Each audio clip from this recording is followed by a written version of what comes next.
للاسف حنا خاصنا نتسناو حتى يموت الواحد عاد نتفكروه. شكون الامازيغي فينا اللي ما ضحكوش هاد السيد في صغرو؟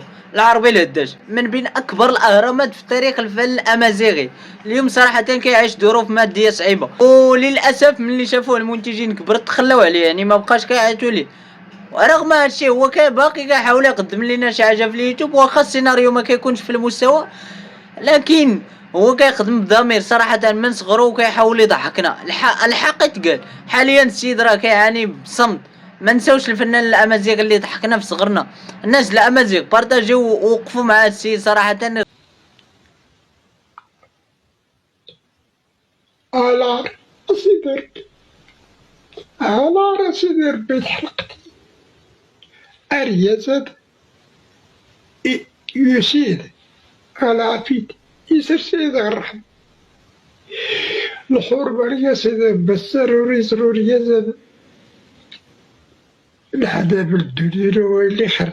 شكون فينا اللي ما دوزش مع افلام ديالو احسن ايامات ديال الضحك والنيه؟ العربي الهداج، الفنان الامازيغي الاصيل اللي فينا عمرو وصحته كامله في خدمه الفن والثقافه الامازيغيه.